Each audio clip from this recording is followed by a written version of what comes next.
तैयार हो जाइए एक और एक्शन पैक दिन के लिए, जहां नतीजों के लिए आज से है जबरदस्त एक्शन। दुनिया भर के बाजारों में शांत कारोबार और एसजीएक्स निफ्टी में सुस्ती, लेकिन भारतीय बाजार रहेंगे एकदम चुस्त दुरुस्त। आज फिर से मजबूत शुरुआत होने के पूरे आसार, 11,200 को पार करके निकलेंगे, टिकेंगे। क्या होगा आज का ट्रेड, इस पर रहेगा खास फोकस। शेयर बाजार लाइव में आप सबका स्वागत है। नमस्कार, मैं हूं अनिल सिंघवी।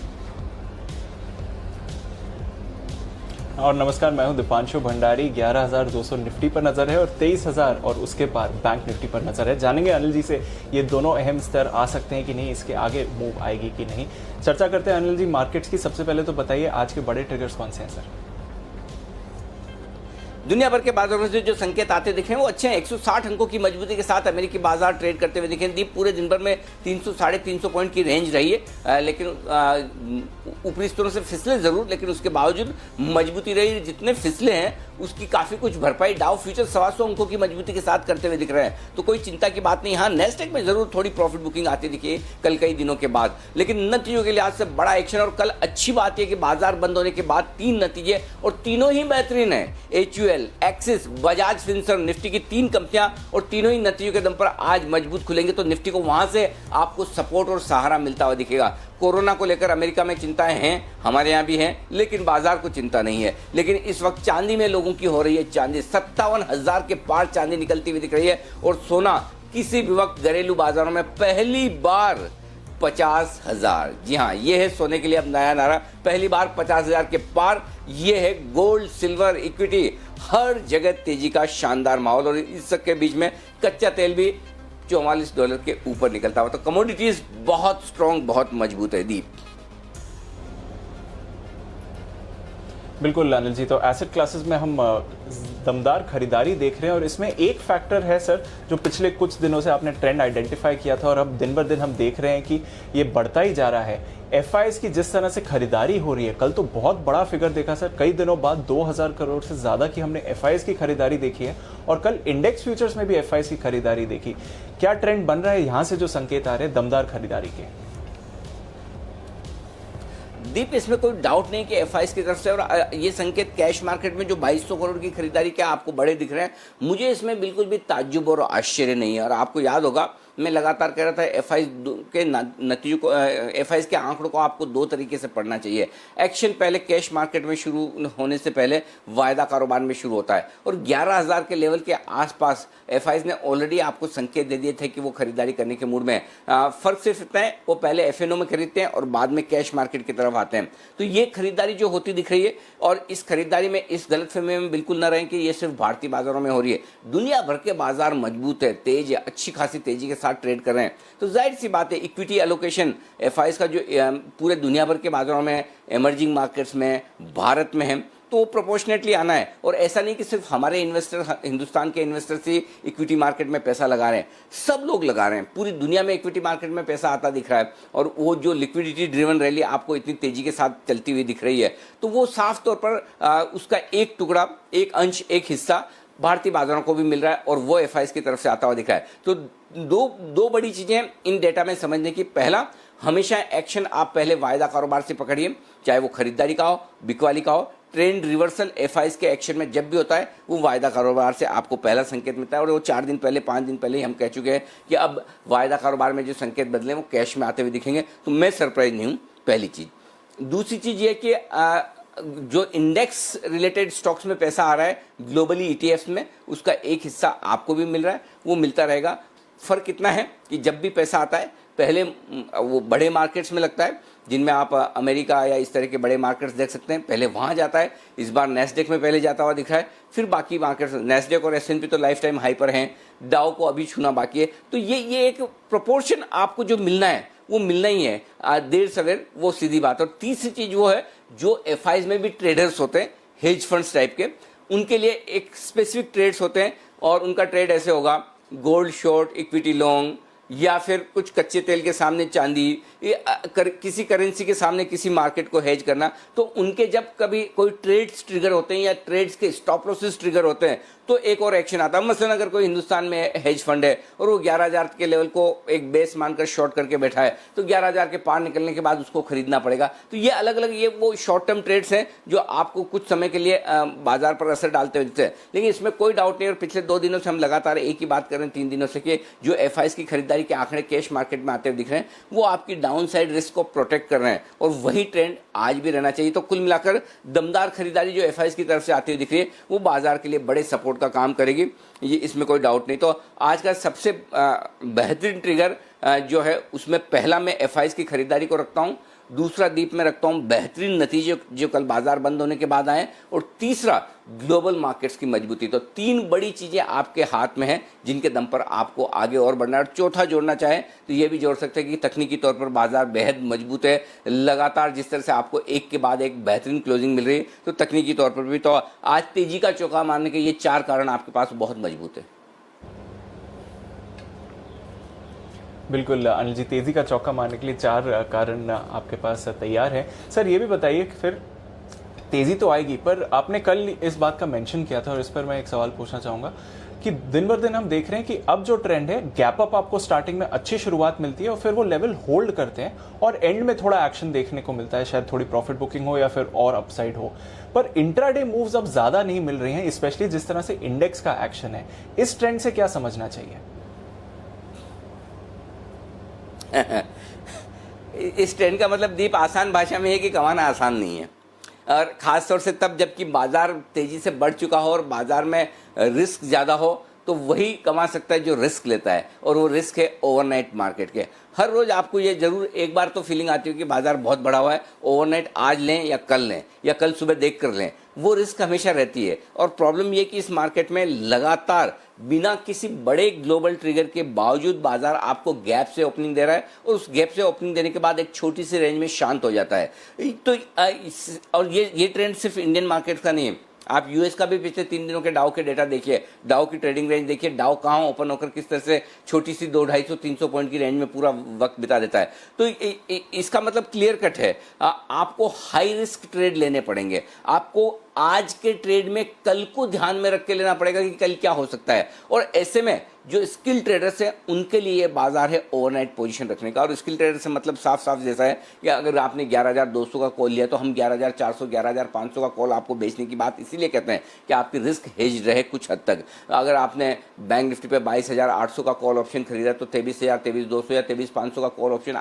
सामने आपको इसीलिए बेचना है। तो ये जो एक ट्रेंड है इसमें आपको कमाना मुश्किल है, इजी नहीं है, अनलेस कि आप पोजीशन ओवरनाइट रखें। इंट्राडे में जो करेक्शन देता है मार्केट वो बहुत छोटा है, 50-75 पॉइंट की अगर दिन की ट्रेडिंग रेंज है, और अगर आप दोनों एंड को एकदम परफेक्ट पकड़े, एकदम टॉप पे बेचे दिन में और एकदम परफेक्टली बॉटम के आसपास खरीदें, वो प्रैक्टिकली पॉसिबल नहीं है। एक आध बार तुक्के से हो जाए तो अलग बात है, अदरवाइज तो पॉसिबल है नहीं। तो ऐसी सिचुएशन में आपके लिए इंट्राडे में कमाना थोड़ा सा मुश्किल है, इसमें कोई डाउट नहीं है। दूसरी बात, अगर इंट्राडे इंडेक्स में कमाना मुश्किल है तो ये वो वक्त है जब शायद स्टॉक्स आपको ज़्यादा बेहतर मौका दे, क्योंकि जब इंडेक्स आपको गैप से खुलने के बाद टाइट रेंज में हो जाता है तो फिर जो मूव मिलता है वो स्टॉक्स पे मिलता है। तो मेरा ये समझना है आज और कल 2 दिन और ऐसे हैं जहां आपको स्टॉक्स में मौका मिलेगा, लेकिन फिर भी पिछले 3 दिनों में जो आपने इंडेक्स की छोटी रेंज इंट्राडे में देखी है दीप, मुझे लग रहा है आज और कल में वो रेंज बढ़ने के पूरे आसार हैं। तो अब आपको इंट्राडे में भी इंडेक्स में स्टॉक मूवमेंट मिलेंगे जो आज और कल में होंगे,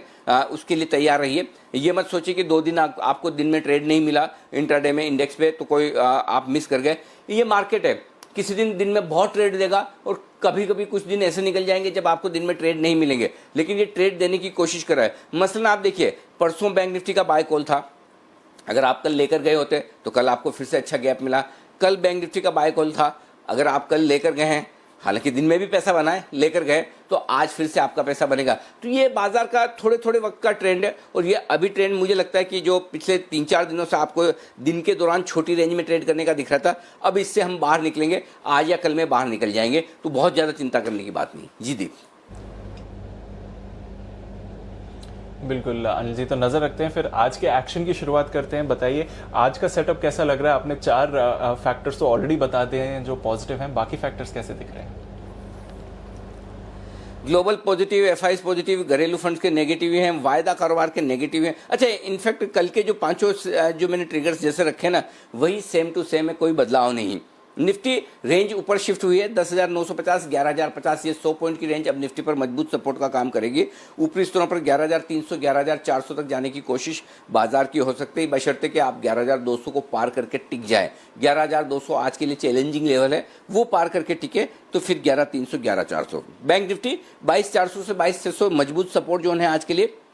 22,900, 23,050 ये पहली रेंज है जहां पर रुकना चाहिए। अगर इसे पार किया और टिक गए तो फिर सीधा आपको 23,300 से 23,450 दिखेगा। और डीप इस मजबूत बाजार में एक स्ट्रॉन्ग कमेंट ये करना चाहता हूं, 23,400, 23,500 के आसपास एक बार बैंक निफ्टी टॉप बना देगा, वहां पर आपको प्रॉफिट भी बुक करना है, बड़े एग्रेसिव ट्रेडर है तो शॉर्ट भी करना है स्टिक स्टॉप लॉस के साथ।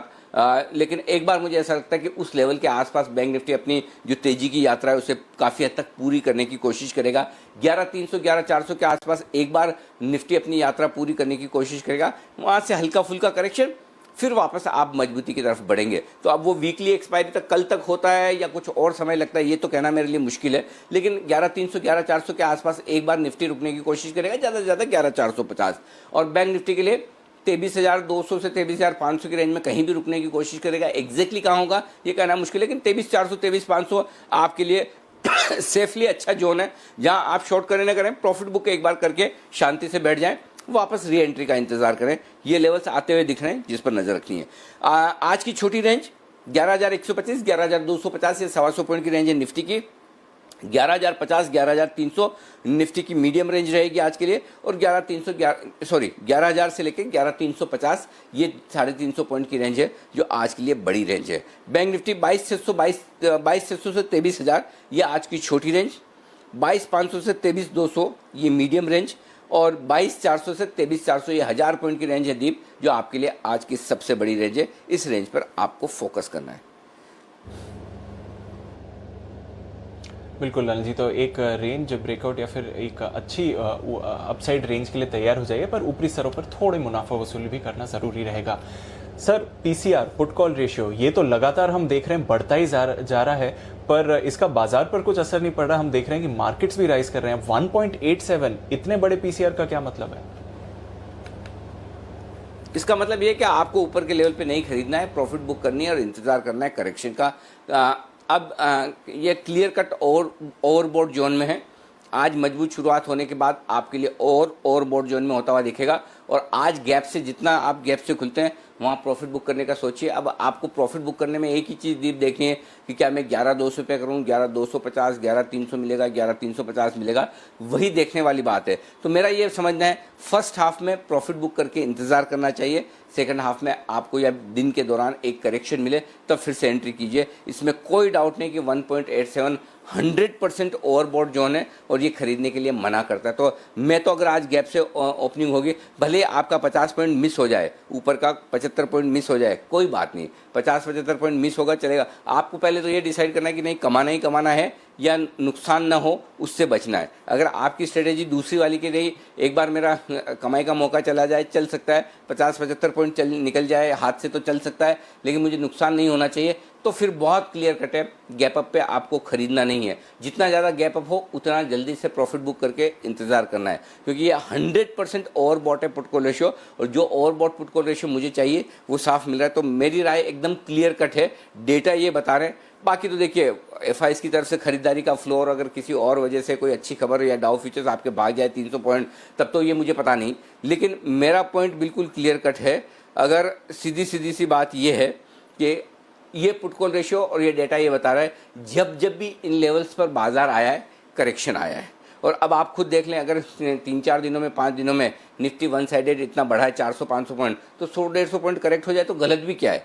प्लस आप कल एक्सपायरी है, अब एक्सपायरी के एक दिन पहले या एक्सपायरी के दिन करेक्शन किस दिन आता है? आमतौर पर ट्रेंड जो होता है हफ्ते की शुरुआत का, वो जनरली आपको एक्सपायरी तक दिखता है, और उस ट्रेंड में से एक दिन मोस्टली जो होता है वो करेक्शन वाला दिखता है। तो क्या वो एक दिन आज का हो सकता है दोपहर में, या सेकंड हाफ का, या कल होगा, ये कहना किसी के लिए मुश्किल है। इसके लिए आपको ग्लोबल ट्रिगर्स पर नजर रखनी है, लेकिन क्लियर कट है ऊपरी स्तरों पर खरीदारी करें तो बेहद सावधानी से और स्ट्रिक्ट स्टॉप लॉस के साथ, ये आपके लिए साफ संकेत आ रहा है। तो पहली तो ये है कि अगर फ्रेश खरीदारी करनी ही है तो 11,200 के ऊपर टिके तो ही वो शॉर्ट कवरिंग को ट्रिगर करेगा और तब 11,250 11,300 जा सकता है, तब आपको सोचते हैं कि वहाँ प्रॉफिट बुकिंग करनी है। तो आप आज है ना 11,200 को निर्णायक लेवल मान लीजिए। 40 पॉइंट आप ऊपर भी खुले तो आप ये समझ के चलिए कि मुझे अपनी तेजी जो गिननी है वो 11,201 से गिननी है। ये मेरा पॉइंट नंबर 1 है। 11,205 है तो यानी कि मैं 5 पॉइंट ऊपर हूँ। यहाँ से अगर आप गिनकर करेंगे ना, अपना माइंडसेट 11,200 पर ले आइए तो आपको अपने आप समझ में आ जाएगा कि मुझे कब क्या करना है। ठीक है, तो ये 11,200 आपके लिए इसके ऊपर टिके तो ही फ्रेश खरीदारी करनी है, ताकि उसकी शॉर्ट कवरिंग का आपको 50-100 पॉइंट का फायदा मिले, नहीं तो यहाँ पर रुकेगा।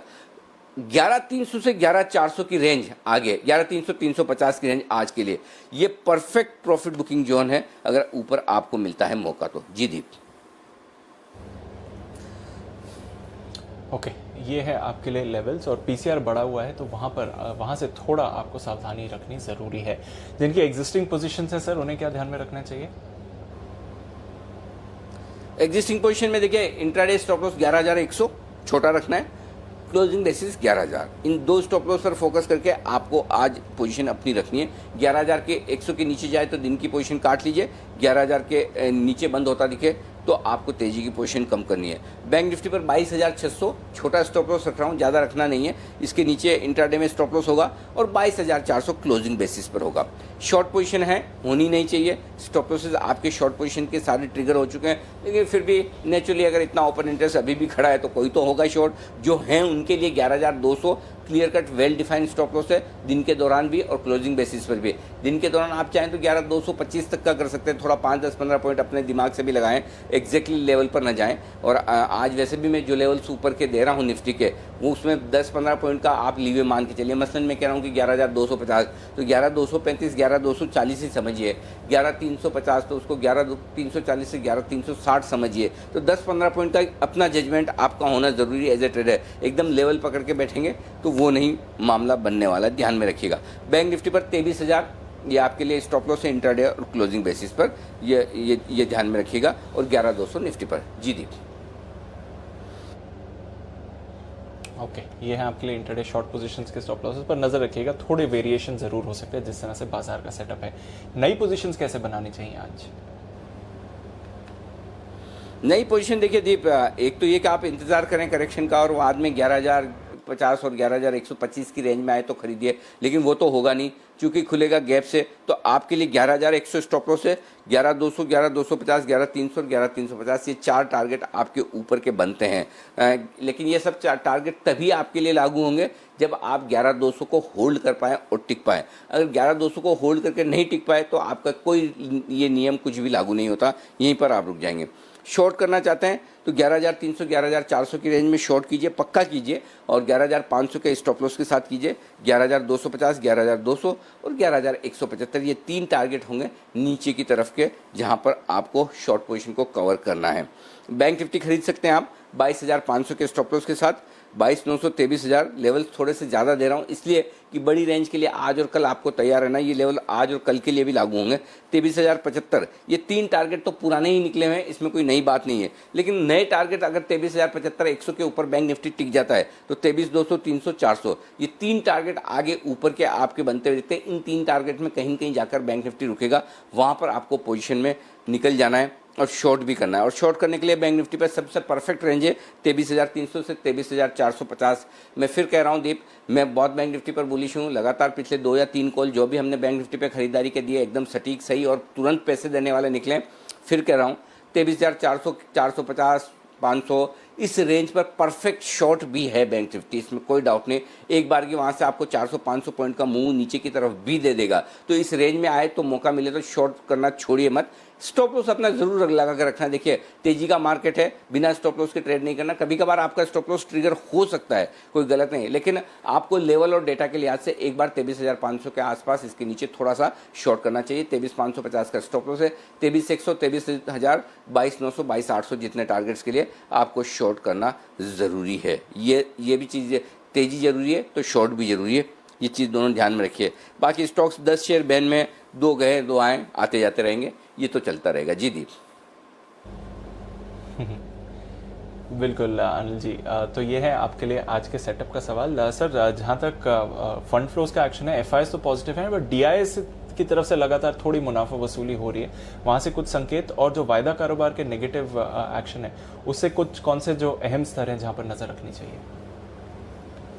देखो दीप, ऐसा बेचा है घरेलू फंड ने, लेकिन बहुत ज़्यादा नहीं है। एफआईएस की खरीदारी के सामने देखेंगे तो 727 करोड़ का ही घरेलू फंड ने बेचा, लेकिन बेचा तो है नेगेटिव है। एफआईएस की कैश मार्केट में अच्छी खरीदारी, इंडेक्स फ्यूचर्स उन्होंने 857 करोड़ के खरीदे हैं।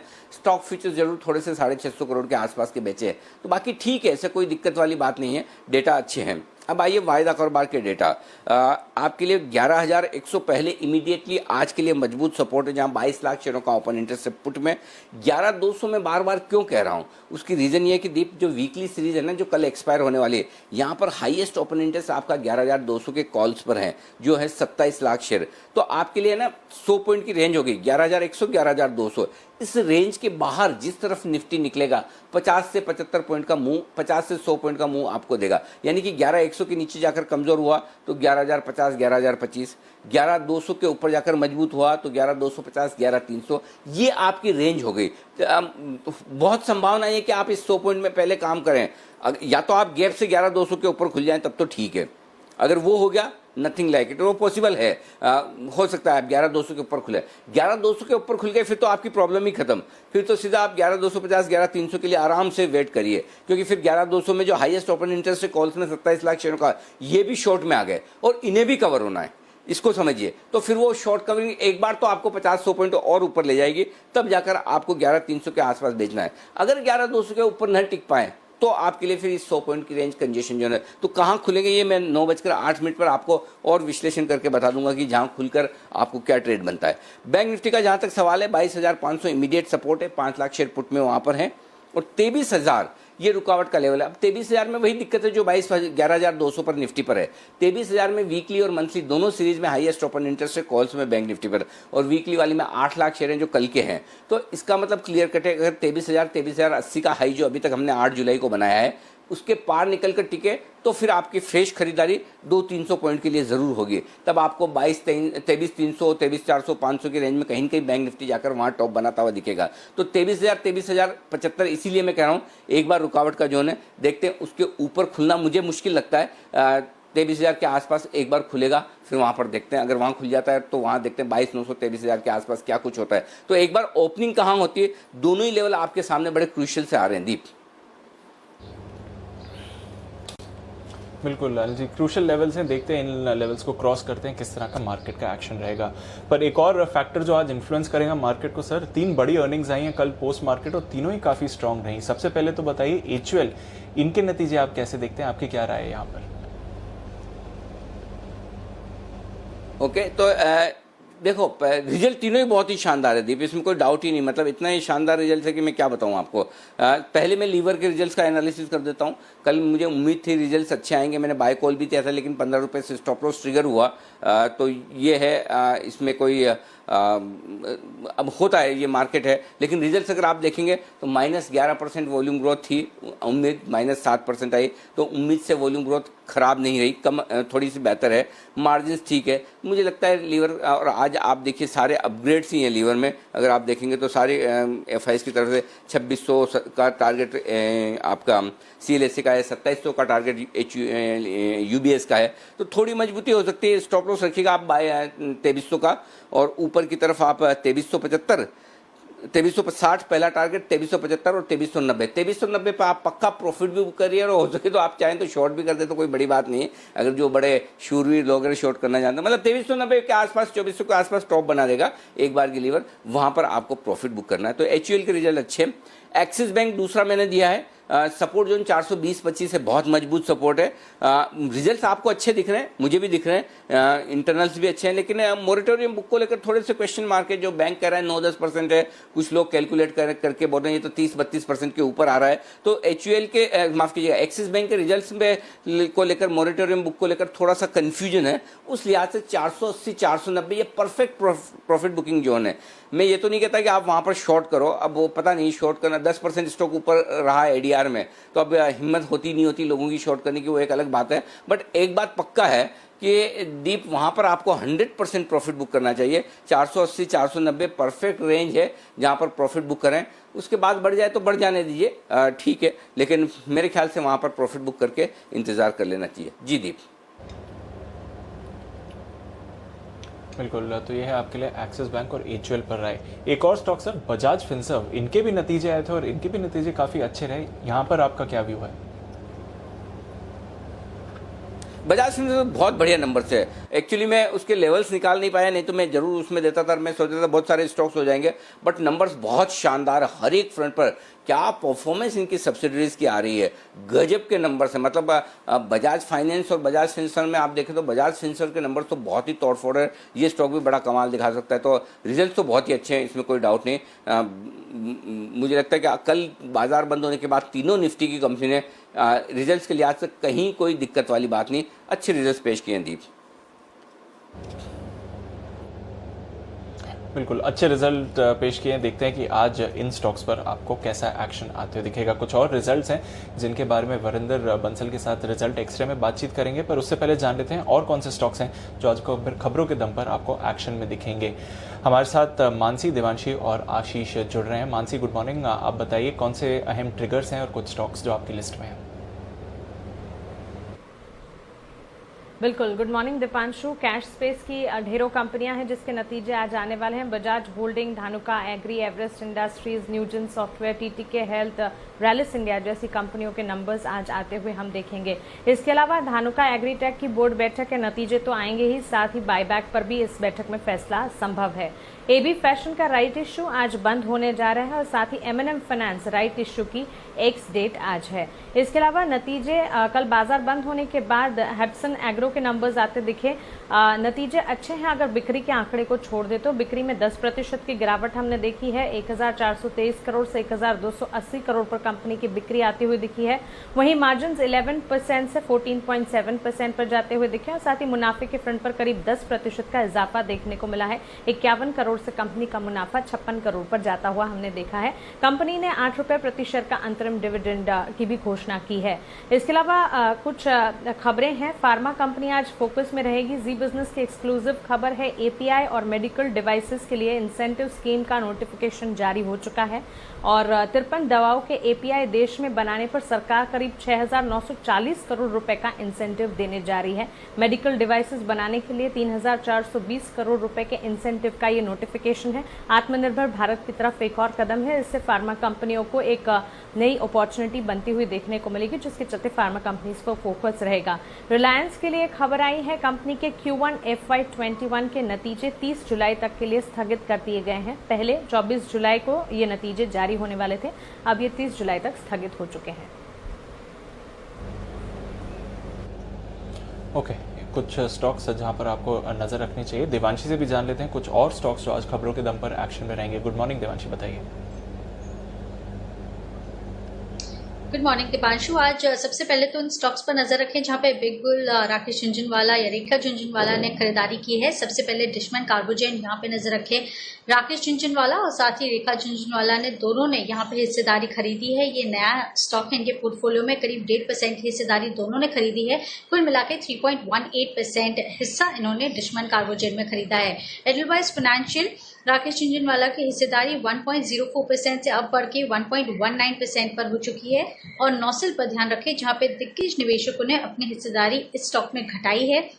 आशीष कचोलिया की हिस्सेदारी 2 लाख शेयरों से कम होती हुई दिखी है। मार्च तिमाही तक 2.85% हिस्सेदारी थी इनकी, जो अब घट चुकी है। और डॉली खन्ना ने भी हिस्सेदारी घटाई है, 1.72% थी मार्च में, वहां से घटकर अब केवल 1.5% रह गई है।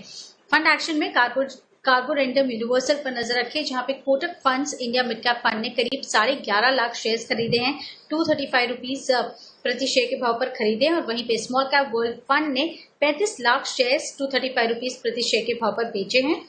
और आखिर में ई क्लर्क सर्विसेज पर नजर रखें जहां पे प्रमोटर ने खरीदारी की है, करीब 2.3 लाख शेयरों की खरीदारी उन्होंने की है। तो इसके चलते आज ये स्टॉक भी फोकस में रहेगा। ओके, तो ये हैं वो तमाम स्टॉक्स जहां पर आपको करना है फोकस खबरों के दम पर। आइए FIR लें, उससे पहले वरिंदर बंसल हमारे साथ कार्यक्रम में शामिल हो चुके हैं और ले लेते हैं वरिंदर रिजल्ट एक्सरे।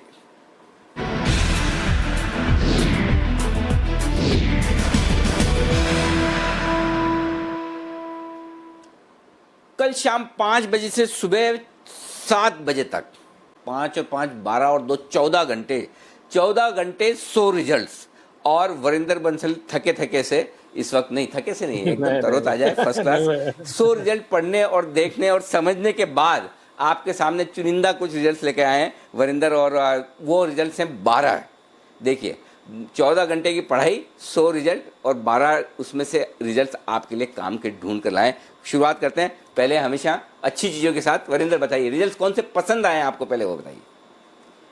सर जो पसंद आया मुझे, इंडिया मार्ट के नंबर्स अच्छे आए थे। हालांकि कॉस्ट लेड ग्रोथ थी, बट फिर भी मैं बोलूंगा जैसे सेल्स इसकी 4% ऊपर थी वाई वाई, पर क्वार्टर क्वार्टर नीचे था। बट इम्प्रूवमेंट इतना हुआ है sir because of cost led measures, चाहे वो लोअर एम्प्लॉय कॉस्ट हो, क्योंकि एबिटा डबल हो चुका है और प्रॉफिट 130% अप था।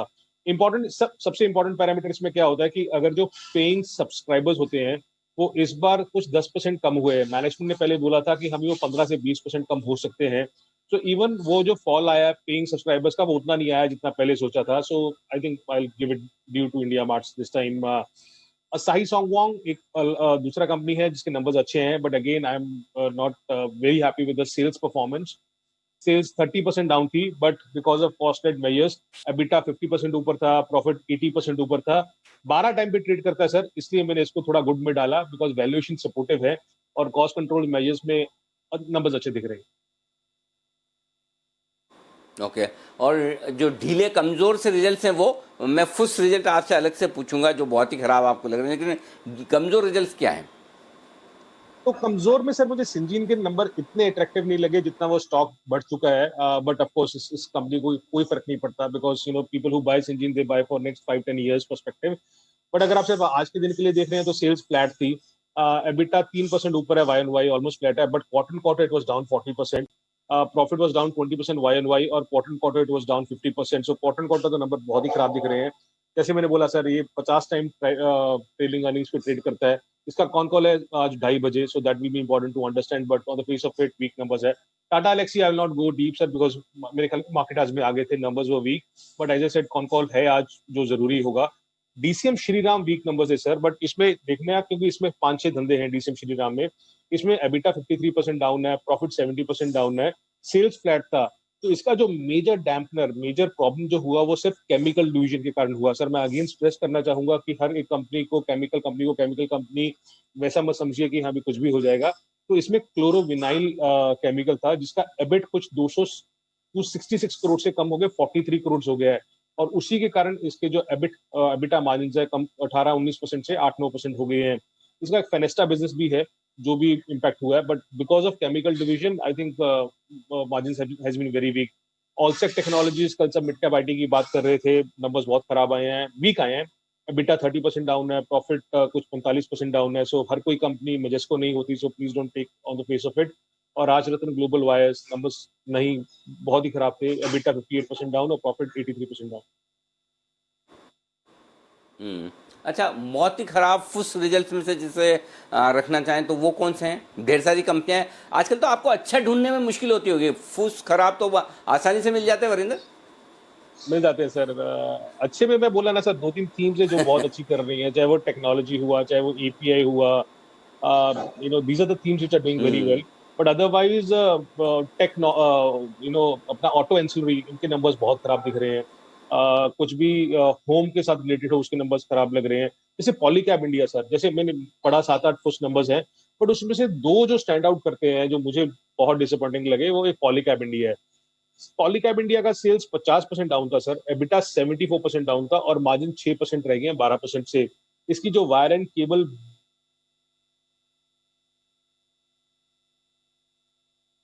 of course everyone is hit this June quarter, but numbers on the face of it are very very bad. आज इसका 11 बजे कुछ अर्निंग्स कॉल है, that will be important to see कि किस तरीके से मैनेजमेंट क्या बोलता है आगे जाके, किस तरीके से रिकवरी होती है कि नहीं होती।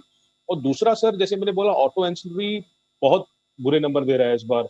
अब महिंद्रा CIE देखिए, उसका सेल्स 65% डाउन था, इस बार उसने 100 करोड़ का एबिटा लॉस किया और नेट लॉस किया 130 करोड़ का। So Mahindra group company, all those things, but very bad numbers, उसमें डाला है इसमें मैंने। हिंदुस्तान कॉपर अगेन, हर कोई कंपनी को पीएसयू मत समझिए और मत लीजिए. I have never seen numbers coming from this company. Sales 70% नीचे थी sir, 70% down. EBITDA loss 400 crore का था versus a profit of 144 crore, और नेट लॉस 500 करोड़ का किया हिंदुस्तान कॉपर ने. तो मेरे लिए उस कैटेगरी में पॉलीकैब और महिंद्रा सीआई टॉप में आएंगे. देन मैं ज्यादा टाइम नहीं लूंगा सर, बिकॉज उसमें Himadri Speciality, Shanti Gears, SML, Somany Home Innovation, ये और कंपनीज हैं जिनके नंबर्स बहुत खराब आए हैं. आई थिंक आप टिकर चला देंगे तो that will B that will cover itself. Ticket बढ़ जाएगा खराब खबरों से, इसलिए हमने भी सेलेक्टिवली चलाया है. जिस तरह से आपने सेलेक्टिवली रिजल्ट्स लिए ना देश में कुछ कुछ अच्छा होते रहना चाहिए. देखो अब है ना, जब कुछ टिकर में खराब चल रहा हो तो ऊपर इंडेक्स देखिए, बस वैसे ही हाल है. अच्छा वरिंदर, जाने से पहले एक चीज और पूछना चाहता हूँ. आज हमने हेडलाइन में भी चलाया है, वो एपीआई वाली कंपनियों के लिए सरकार एक इंसेंटिव पैकेज ला रही, कुछ 8-9 हज़ार करोड़ रुपए का इंसेंटिव पैकेज है. क्या कहेंगे आप इस पर? सर मैं बहुत टाइम से हम बात कर रहे हैं, अपना तो एक अच्छा रिसर्च ग्रुप का शो भी बना था सर. इस समय पे ना government can't afford to miss this opportunity. मैं बार बार बोल रहा हूँ कि मैन्युफैक्चरिंग में गवर्नमेंट कांट अफोर्ड, चाहे वो एपीआई हो, चाहे वो केमिकल्स हो, चाहे इवन वो टेक्सटाइल्स में एक टाइम पे जाके हो, गवर्नमेंट कांट मिस दिस. और एपीआई के लिए, मतलब इसी सेक्टर के लिए अच्छी चीज ये है कि अगर आप इंसेंटिव दे रहे हो किसी ना किसी को ज्यादा प्रोड्यूस करने का, वो अच्छी चीज है.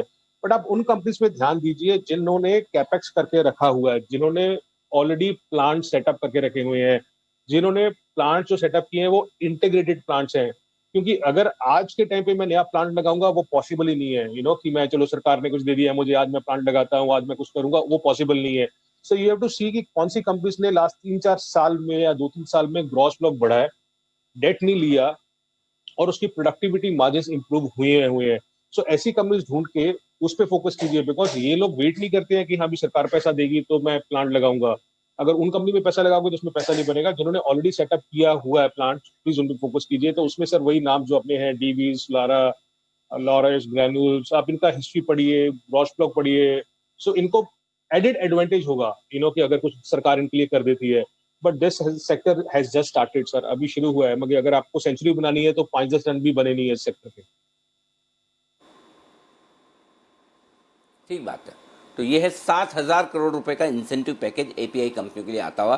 बहुत बहुत शुक्रिया वरिंदर, पूरी रिसर्च हमारे साथ शेयर करने के लिए आपका धन्यवाद. आइए अब आगे बढ़ते हैं, और हमारे साथ आशीष चतुर्वेदी हैं, और वक्त है एफआईआर का.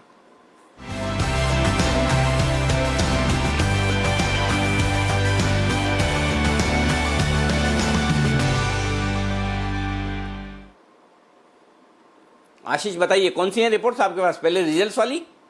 बिल्कुल अनिल जी, गुड मॉर्निंग. सबसे पहले एक्सिस बैंक, यहाँ पर नतीजे आए थे, ब्रोकरेज हाउस की रिपोर्ट्स हैं. जितनी भी रिपोर्ट्स मैं देख रहा हूँ सब में ब्रोकरेज हाउस को नतीजे जो है पसंद आ रहे हैं. कह रहे हैं कि मोरेटोरियम केवल 9% रहना है, ये अपने आप में काफी बढ़िया है. साथ ही अगर आप देखेंगे तो प्री प्रोविजनिंग ऑपरेटिंग प्रॉफिट के लिहाज से भी नतीजे अनुमान से बेहतर नजर आए. इसके चलते सीएलएसए ने खरीदारी की राय को बरकरार रखा है. लक्ष्य 850 से बढ़ाकर 600 कर दिया है. 446 कल की क्लोजिंग है. जेफरीज भी खरीदारी की राय दे रहे हैं, लक्ष्य 530 से बढ़ाकर 550 कर दिया है. क्रेडिट स्विस आउट परफॉर्म की रेटिंग दे रहे हैं, लक्ष्य 450 से बढ़ाकर 550 कर दिया है. लेकिन सिटी और मैक्वायरी इन्हें खास पसंद नहीं आए, क्योंकि सिटी ने न्यूट्रल की रेटिंग दी है 500 रुपए के लक्ष्य के लिए, और मैक्वायरी ने आउट परफॉर्म की रेटिंग दी है 447 रुपए के लक्ष्य के लिए. बजाज फाइनेंस, यहाँ पर भी नतीजे आए थे. मॉर्गन स्टैनली की रिपोर्ट है, ओवरवेट की रेटिंग को बरकरार रखा है. लक्ष्य 2740 से बढ़ाकर 3835 कर दिया है. 3304 कल की क्लोजिंग है.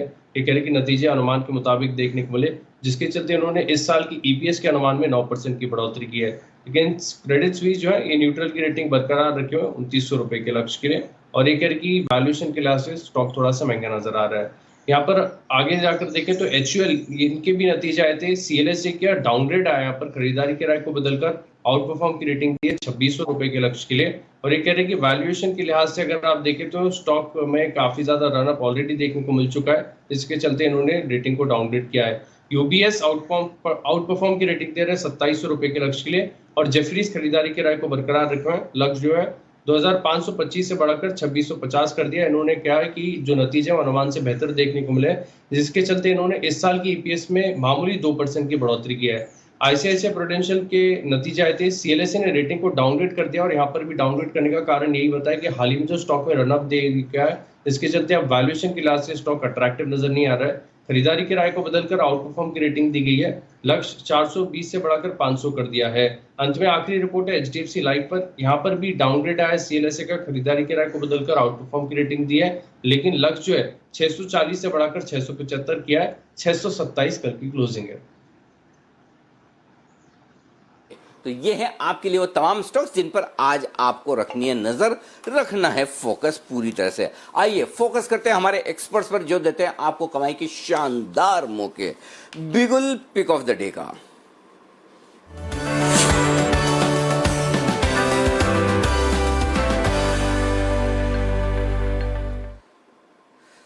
आप सबको नमस्कार और शुरुआत बंसल जी आप कीजिए पिक ऑफ द डे के साथ। वैसे तो कल आपने टाटा स्टील दिया था, फिर भी आपका अगर कोई दूसरा है तो बताइए, नहीं तो नोटा का प्रयोग करें।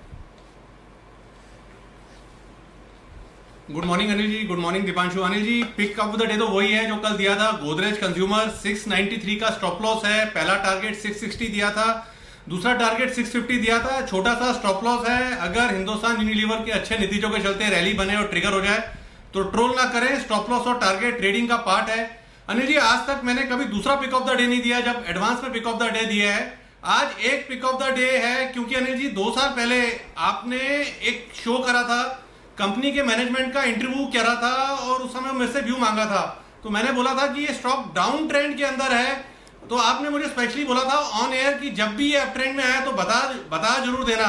तो अनिल जी वो MNC कंपनी है, 75% होल्डिंग प्रोमोटर के पास है, राधा कृष्ण दमानी का इंटरेस्ट है और उस स्टॉक में अनिल जी 4 साल बाद अप ट्रेंड के अंदर आया है। तो आपको याद है अनिल जी वो कौन सी कंपनी का मैनेजमेंट था जिसका आपने इंटरव्यू लिया था? क्योंकि आप काफी कम कंपनीज के मैनेजमेंट से इंटरेक्ट करते हैं ऑन एयर, मतलब कि दिन के अंदर 11-12 बजे के शो के अराउंड। 2 साल पुराना है। 2 साल पुराना तो बंसल जी 2 साल पुराना है, तुरंत याद आना मुश्किल काम है। MNC कंपनी का मैनेजमेंट 2 साल पुराना नहीं, सीरियसली याद नहीं। हाईलाइट कर देता हूं, थोड़ा हिंट दीजिए थोड़ा। हाँ प्लीज। देखिए अनिल जी हिंट तो दिया। देखिए अनिल जी हिंट तो यह है कि कंपनी है अनिल जी ब्लू डार्ट पे अनिल जी खरीदारी की राय है और इसने अनिल जी 7,850 का ऑल टाइम हाई लगाया था। यस याद आया अनिल जी? आपने 12 बजे के शो में इनके मैनेजमेंट से इंटरेक्शन करा था और मैं आपकी बगल में बैठा था। यस बिल्कुल सही। यस बिल्कुल ब्लू डार्ट याद आ गया, बिल्कुल सही है। उस समय अनिल जी आपने इस मिडिल क्लास कंधों पे एक जिम्मेवारी डाली थी। उस समय अनिल जी आपने इस मिडिल क्लास कंधों पे एक जिम्मेवारी डाली थी कि जब भी ये स्टॉक अप ट्रेंड के अंदर आए तो हाईलाइट करना। तो अनिल जी 7,850 का ऑल टाइम हाई है 2015 में।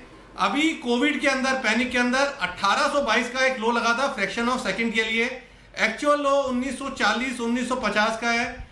Technically worst seems to be over और 4 साल बाद स्टॉक टेक्निकली अप ट्रेंड के अंदर आ रहा है।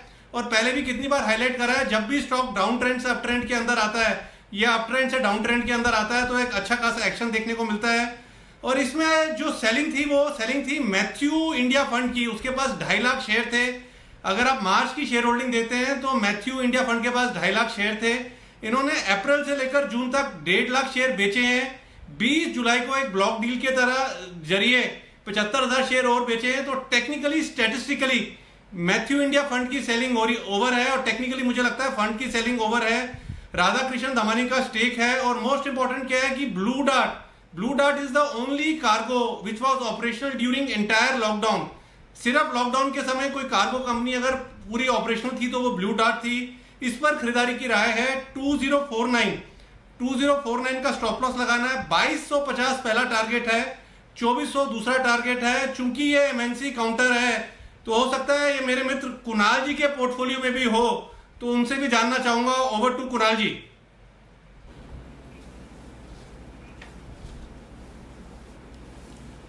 अनिल जी शुभ प्रभात आपको, दीपांशु जी आपको भी शुभ प्रभात। अनिल जी देखिए बिल्कुल बंसल जी ने जो स्टॉक हाईलाइट किया है मेरे भी रडार पर ब्लू डार्ट है और ब्लू डार्ट में बहुत ही बेहतरीन ब्रेकआउट कल के ट्रेड में देखने को मिला है। वॉल्यूम स्पाइक हुआ है और अनिल जी अभी हाल में क्या हुआ कि मैंने कई सारी चीजें ऑनलाइन मंगाई और एक के बाद एक जितने भी पैकेज डिलीवर हुए सारे ब्लू डार्ट के जरिए डिलीवर हो रहे हैं। तो ब्लू डार्ट का कारोबार अनिल जी दिन दुगना रात चौगुना प्रगति कर रहा है, ब्रेकआउट आया है। और सबसे अच्छी बात टेक्निकली ये है कि 1975 1950 के आसपास एक बहुत बड़ा बेस बन चुका है और अब ये जो ब्रेकआउट है स्टॉक को मिनिमम 2450 के लेवल्स पर ले जाएगा।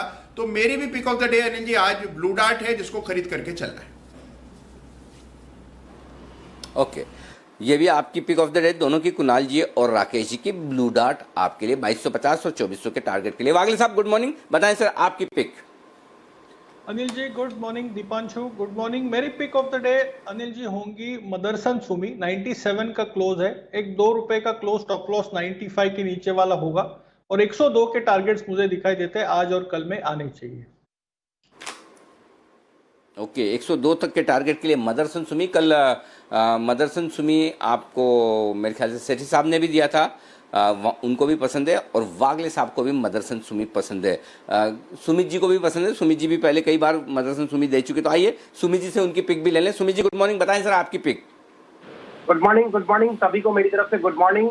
अनिल जी कल हमने भी मदरसन सुमी सुबह पहले दिया था और उसके बाद ये डे हाई पे क्लोज दिया है, तो एकदम सही पिक है। मदरसन सुमी यहाँ से तेजी करने के लिए 100 के ऊपर के लेवल इसमें देखने को मिलने चाहिए। तो आज जो stock pick of the day के तौर पे लेना है वो है गेल।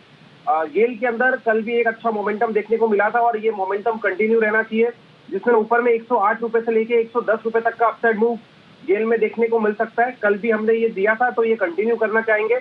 नीचे में 99.70 99.80 का स्टॉप लॉस लगाए, 100 रुपए का साइकोलॉजिकल सपोर्ट है, जब तक ये टूटेगा नहीं तब तक कोई दिक्कत नहीं है। ऊपर में 108 से 110 तक का अपसाइड मूव गेल के अंदर देखने को मिल सकता है। ओके, तो ये है आपके लिए गेल में खरीदारी करने की राय है इस वक्त हम सुमित जी की तरफ से। Shubham ji good morning sir, बताएं आपका आज का pick of the day. Good morning Anil ji, आज का जो मेरा पिक है वो ऑप्शन में से नहीं है, आज मैं फ्यूचर्स में से एक स्टॉक आज देने वाला हूँ बिकॉज बहुत ज़्यादा ट्रेड आज मॉर्निंग में वॉच लिस्ट पे नहीं है। तो नेस्ले आज मेरा टॉपिक होगा और अगर नेस्ले में अगर हम शॉर्ट टर्म पैटर्न देखें तो एक ब्रेकआउट हुआ था कुछ 4 दिनों पहले, फिर 3 दिन का कंसोलिडेशन हुआ और अब फिर से कल जिस तरह से डेटा मार्जिनली यहाँ पे पॉजिटिव बनते हुए आए थे, मुझे लगता है कि आज एक फॉलो अप बाइंग नेस्ले में आता हुआ दिखेगा और FMCG स्पेस काफ़ी समय से एक अच्छा परफॉर्मर भी रहा है। तो नेस्ले में एक ट्रेडिंग बेट यहाँ पे लेना चाहिए। 17,800 से 17,800 का पहला टारगेट और 18,000 का दूसरा टारगेट, ये 2 टारगेट के लिए नेस्ले को खरीदें और एक स्टॉप लॉस मेंटेन करें 17,050 पे। ओके, 17,050 के स्टॉप लॉस से नेस्ले में करनी है आपको खरीदारी। अविनाश जी गुड मॉर्निंग सर, आपका pick. Good morning Anil ji, good morning दीप। अनिल जी आज मेरे पास 2 पिक्स है, अगर आपकी परमिशन हो तो मैं दोनों कहना चाहूंगा। अरे बिल्कुल सर, प्लीज। अनिल जी पहला स्टॉक जो पिछले हफ्ते में हमने आपको कहा था वो इंडिया मार्ट था। इंडिया मार्ट के कल नंबर्स आ गए हैं। हमको लग रहा है कि ऐसे चैलेंजिंग माहौल में कंपनी ने टॉप लाइन ग्रोथ भी पॉजिटिव दिखाया और जो मुनाफा है वो ऑलमोस्ट 2.5 टाइम्स बढ़ा है। 75 करोड़ एक क्वार्टर में कंपनी ने कमाया। कंपनी का आज मैनेजमेंट कॉन्फ्रेंस कॉल है, लेकिन जिस प्रकार से इन्होंने कहा है कि डिस्पाइट लॉकडाउन इनका बिजनेस बड़ा है, मार्जिन अच्छे बढ़े हैं, मुझे लग रहा है कि इस लेवल से अगर कोई खरीदता है करीबन 6 से 12 महीने के लिए तो करीबन 2500 का टारगेट पॉसिबल लग रहा है।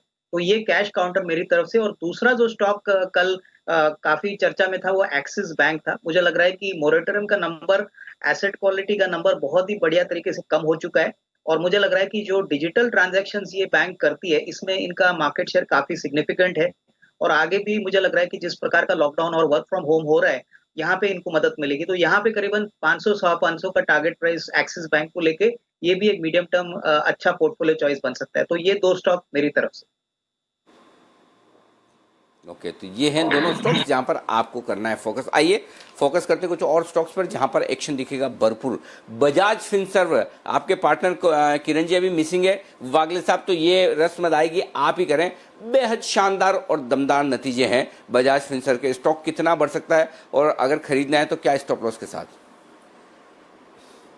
अनिल जी कल ये स्टॉक काफी चौपी रहा, कल एक इनफैक्ट गिरावट आई और अगर आज के दिन में ये 6300 ब्रेक नहीं करता है, 6384 का बंद है, तो ये बाउंस बैक 6550, 6520, 50 तक हो सकता है। मतलब लगभग एक 150 रुपए, 125 रुपए की बाउंस बैक मूव इसमें आ सकती है। तो इंट्राडे में 6300 6550 ये रेंज की बात करूंगा। ओके, तो ठीक है, ये है आपके लिए बजाज फिनसर्व की रेंज जिस पर आप फोकस कर लीजिए। आइए स्टॉक्स जहां पर एक्शन है, डिशमैन कार्बोजेन, आमतौर पर ये आप स्टॉक रेडार पे नहीं लाते, लेकिन राकेश जी के परिवार ने और उन्होंने मिलकर यहाँ की है खरीदारी। तो अविनाश जी, पहले तो आप ये बताइए, आपने इस स्टॉक को ट्रैक किया है क्या कभी, और अगर किया है तो क्या उनके पीछे पीछे बाकी सब लोग खरीद लें? अनिल जी, ये स्टॉक एक जमाने में बहुत ऊपरी लेवल पे ट्रेड करता था, लेकिन यहाँ पे थोड़े से कॉर्पोरेट गवर्नेंस इशू के कारण स्टॉक में पिटाई हो चुकी है। हालांकि अभी ये स्टॉक राकेश जी ने लिया है तो डेफिनेटली इसमें आपको आज अच्छी तेजी देखने को जरूर मिलेगी। मुझे लग रहा है कि निवेशकों को थोड़ा सा एक बार पूरी तरह से एनालाइज करने के बाद ही इसमें एंट्री करनी चाहिए, क्योंकि नॉर्मली क्या होता है कि ऐसे सेलिब्रिटी इन्वेस्टर्स जब इन्वेस्ट करते हैं तभी स्टॉक सर्किट में ही खुलता है। तो मुझे लग रहा है कि कंपनी डेफिनेटली लॉन्गर टर्म में अच्छा पैसा बना के रखेगी, लेकिन थोड़ा सा एक दो क्वार्टर्स का परफॉर्मेंस आने के बाद अगर कोई निवेश करे तो उसमें एक अच्छा बैलेंस व्यू बन सकता है। तो लॉन्गर टर्म प्रोस्पेक्ट्स अच्छे हैं, लेकिन शॉर्ट टर्म में मुझे लग रहा है कि सर्किट में डेफिनेटली खरीदना नहीं चाहिए। सर्किट में खड़े। एपीआई में से कौन सी कंपनी आपको पसंद है वो बताएं अविनाश जी, क्योंकि खबर आई कि 7,000 करोड़ रुपए का इंसेंटिव प्लान बनाया है सरकार ने 53 दवाओं के एपीआई देश में बनाने के लिए। ये इंसेंटिव दिया जाएगा। मेडिकल डिवाइसेस बनाने के लिए 3,420 करोड़ का इंसेंटिव दिया जाएगा। तो कुल मिलाकर लगभग 10,000 करोड़ के आसपास की स्कीम आई है इंसेंटिव की। बताइए आप। नहीं, इनफैक्ट अनिल जी, एपीआई के लिए ये बहुत ही बड़ा पैकेज है, और यहाँ पे जो जब सबसे बड़े फ्रंटलाइन प्लेयर्स है जैसे कि अजंता फार्मा है, सन फार्मा है, इनके पास कैप्टिव एपीआई फैसिलिटीज है जो ये अपने खुद के प्रोडक्ट्स के लिए यूज करते हैं, प्लस थोड़ा सा माल ये मर्चेंट बेसिस पे बेचते भी है। तो मुझे लग रहा है कि सबसे ज्यादा बेनिफिट बड़े फ्रंटलाइन प्लेयर्स को आएगा। छोटे कंपनीज में स्पेशली जो स्टैंड अलोन यूनिट्स है जैसे कि सुवेन फार्मा है, टिपिकली आईओएल केमिकल्स और फार्मा है, यहाँ पे भी डेफिनेटली इनको फायदा मिलेगा, क्योंकि एपीआई में अभी पहले इन्वेस्टमेंट नहीं हुआ करता था, लेकिन ज्यादातर इंपोर्ट होते थे। तो डेफिनेटली ये 3-4 ऐसी कंपनीज है जहां पे निवेश का मौका बन सकता है। तो गिरावट में खरीदे, और मुझे लग रहा है लॉन्गर टर्म में ये इंडस्ट्री बहुत ही अच्छी तरह से चमकेगी और प्रॉफिट मार्जिन अच्छा कमाने को देगी सारे प्लेयर्स को। ओके, तो ये है आपके लिए राय एपीआई कंपनी।